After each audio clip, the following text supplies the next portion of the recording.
Okay, let's get to the wide receivers. The three guys at the top of our rankings right now: Michael Thomas, Devonte Adams, Chris Godwin. Nelson, is there anyone else that you would want to put in the top tier? I'm probably gonna say that I like DJ Moore a lot this week. I could see him being like the again. I like Kyle Allen this week in that game. So uh, and I'm fading McCaffrey, so it kind of makes sense for me to want to see a guy like DJ Moore or Curtis Samuel do well. But DJ Moore is just he's getting like wide receiver one usage right now the last few weeks, so he's the guy that I think could be top five wide receiver and could challenge those guys. Yeah, we are right there with you. I have him ranked number 5. Raybon has him ranked number 2. So we are pretty on him this week. And to put some perspective on this, I tweeted this out earlier a few days ago, but with the yardage that DJ Moore is getting as a 22-year-old, here are his historical comps ranging from the high end to the low end. Randy Moss, Larry Fitzgerald, DeAndre Hopkins, Mike Evans, Juju, Amari, Allen Robinson, Corn Robinson, and Michael Clayton. Like some of those guys you kind of never heard of because they had just one flash season. But like for the most part, that is a list of elite guys. Like DJ Moore is making the leap right now. What he's done since the week 7 bye, when the team like clearly looked like at what they were doing and said, you know what, we need to get this guy the ball much more than we are. Like what he's done since then has been wide receiver 1 caliber production. So we are right there with you. Raybon, what do you think? Because you're the one who's highest on him this week. Yeah, and this surprised me because you kind of talked about, since the bye, they've been trying to get him more involved. We're now we're done with 12 games in the season, and DJ Moore's median for targets is 10. His median, not the average, which can get, obviously skewed by a couple of big games, but the median for the full season for Moore is 10 targets, and that's really hard to beat. And hard to sustain this late into the season. So, yeah, I'm right there with you guys. And I think the potential absence of Greg Olsen could open up even more looks. And we're seeing that a lot that's a takeaway that I've started to notice with these younger, unproven quarterbacks. They are targeting their number one receivers, and maybe they're not as good at making progressions and going through all the reads, but like we've seen it with Cortland Sutton. We've seen it with Galladay and Jones. Like the guys that are supposed to get the ball are still getting the ball, even when you have, these kind of quarterbacks you look at and say, hey, maybe they're not the greatest. So, I think you keep riding DJ Moore here. All right. Raybon, who else are you high on besides DJ Moore?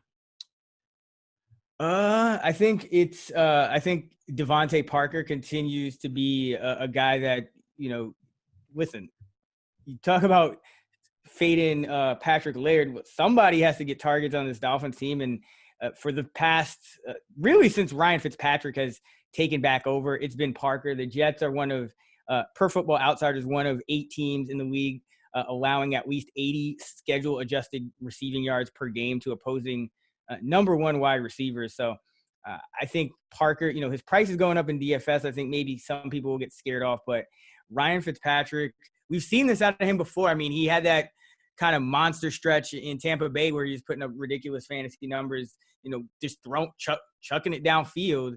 And right now, same thing's going on with him and Parker, and it just helps that they really have hardly anyone else to go to at this point. So I'm expecting another big week out of Parker. Okay, so I'm looking at the rankings right now. This is hilarious. So I made the ranking last night. I have Parker at 19. I wanted to see what Corner had his ranking at. He had him at 14. I'm like, all right, maybe I'm a little bit low on him. And then this morning I look and Raybon has Devante Parker at number 4. And it's like, all right, well, maybe I'm a little low on him.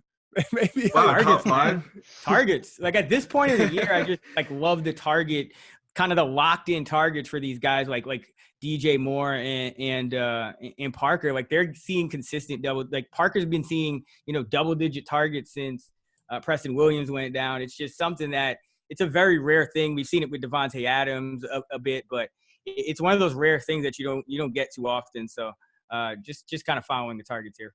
Yeah. Shaun, who are you relatively high on? So I mentioned him earlier on the show, but Robbie Anderson at home against the Dolphins at 5,100. I think, it's always this time of year that he comes alive, and just we can never overlook him when that happens. And, on the other side of the ball, Ryan Fitzpatrick, just playing out his mind, has kept the other team in it enough, and, that helps boost the other team's passing game. So I think some Darnold, Robbie Anderson, Devante Parker game stacks will be pretty nice here. So I'll be targeting that game pretty heavily. And then Will Fuller, I always mention it. I love buying low on Will Fuller. He's coming off a bad game last week against the Patriots, although he had that 35-yard touchdown that got overturned.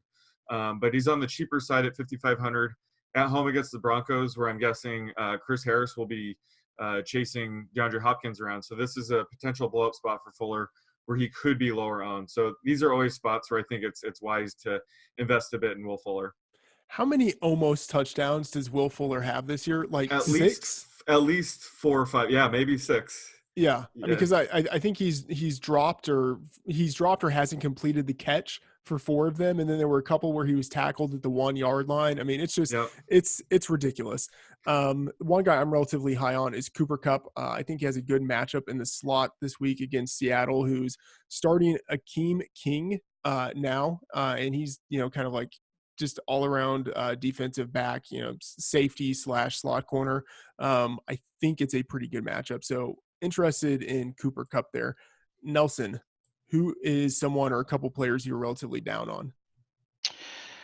Guys that I'm down on, I was actually going to mention just one more guy that I think is kind of sneaky, if that's okay, in DFS is Jacoby Myers, because when I looked at that game, Brady was kind of like, you could kind of read his lips that he was really frustrated with his receivers in that game and the communication. And that's actually been talked about now with Josh McDaniels and through the media. And I actually think that Jacoby Myers is going to be kind of his go-to guy, with the Chiefs maybe focusing on Edelman as like, hey, we got to take Edelman away, and then he's got nobody. So just wanted to mention him. But as far as guys that I'm probably not high on that, everyone else compared to the public, Michael Thomas, I'm probably not going to be, playing him, even though he's a monster. So, between him and McCaffrey, that's probably a little contrarian, considering their usage. So he's one guy I'm not high on. And then probably the other guy that I'm not really interested in is going to be probably Sutton. I think people are going to be a little biased where he's just been getting it done, had a big game, 2 touchdowns last week. He'll be a guy that I'll probably just, leave alone. Don't really have anything to like back it up, football wise necessarily, but just based on his price and everything, I'm probably not interested in him.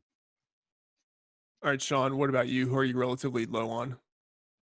So I was going to say I was relatively low on Tyreek Hill, and I saw that you guys have – so I have him 6th right now, which is pretty low, and you guys have him 13th and 19th. So I don't even know if I could say he's low, but I haven't seen ECR yet. But, I was going to say his price of 8,100 is insane on DK. I think if just looking at median projections, he is definitely not worth that price. He's one of the lowest plus minuses in the Fantasy Labs models right now.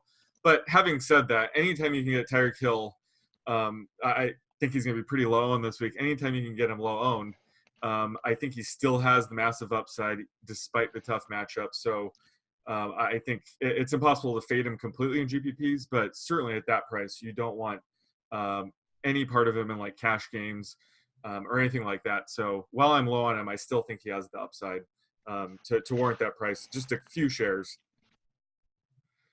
So Raybon, how many targets or receptions do you have John Ross getting this week? Oh, that was tough.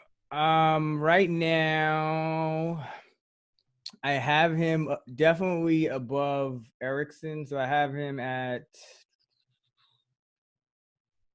I have him at 3.3 catches. His target share is, I have him right around 18%. Got it. Yeah, So he's just gonna steal the snaps from Erickson.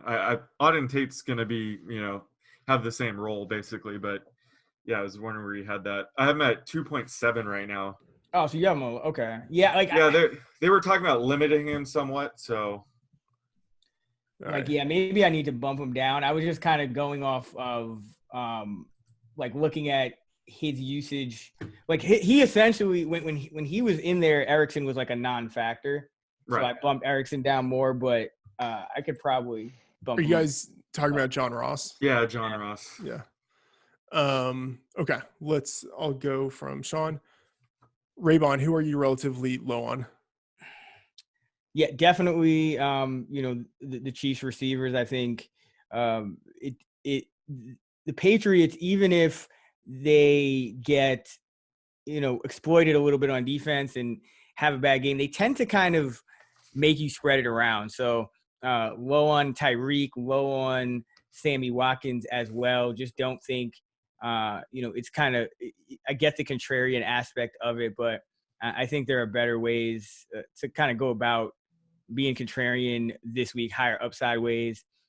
Also, another guy who had a big game, and I was pretty high on him last week, but Robert Woods, I'm a little lower on than the consensus this week. I just think that he's been a guy that hasn't really been able to find the end zone, and I think last week it benefited him that Brandon Cooks was back and taking some attention with Patrick Peterson, and that won't always be the case. And we're starting to see Cooks's target share tick down into that it's like 13%, and I think that'll start evening out, and it'll probably come at the expense of Woods because we've seen Cooper Kupp kind of locked in to his target share. And if Gerald Everett is back, that complicates matters even more. So I think this is a week where I'm going to be low, not touching too much Woods. One guy I'm staying away from is Stephon Diggs. He's a boom bust guy, as we've seen throughout his career. He has a tough matchup against Darius Slay, and as we mentioned earlier, as a home favorite, a pretty big home favorite, I could see the Vikings looking to run the ball and just not really even needing to factor in Stephon Diggs. We saw a similar situation last year in Week 16. The Vikings won by almost 20 points, and Diggs had just 2 receptions for 10 yards. It's just a situation where they might not need to use him, and he has the tougher matchup one-on-one with Darius Slay. So probably staying away from him. Shaun, give us the wide receiver prop. So this might be the first week in months that I've had Michael Thomas below 100 receiving yards. Tough matchup at home against the 49ers. So I want to hear where you guys are at on this. But right now I have his receiving prop at 92.5. That's a good number. I have the projection actually for the over, but I'm going to be pessimistic and still say under. I have him I do think that's a really good line because I have him at little over 94. So couple yards over. I will go over just because every time we count out Michael Thomas, he just puts up a monster game. And I think the Saints may actually struggle in this matchup overall, but that actually helps Thomas game script wise, kind of in the same way that it kind of helped Devante Adams rack up the target. And if Thomas racks up targets, his catch rate is north of 80%. He's likely to reel him in. Nelson, what do you think? He was a guy that I was going in that I was a little bit down on. So I'm going to say that number is probably right on the money. I'm going to take the under, though, on it. I think San Francisco is pretty tough against the wide receiver. Sherman's probably going to be matched up with him quite a bit. I'm not sure if when he moves into the slot, what exactly they're going to do. But I got to think that Peyton, he's going to – usually in tough matchups, Kamara seems to be the guy that kind of comes out of nowhere. And then in like easy matchups, Kamara does nothing. It's really frustrating. So I'm going to say that it's going to be more of a Kamara game, mix in, Lat Murray, and it's going to be some like random, like Taysom Hill, so I think Thomas is going to be like the guy that is, not disappoint necessarily, because I could see him catching like, 9 for like 75, 80, something like that. So I think that number is like right on the money yards wise.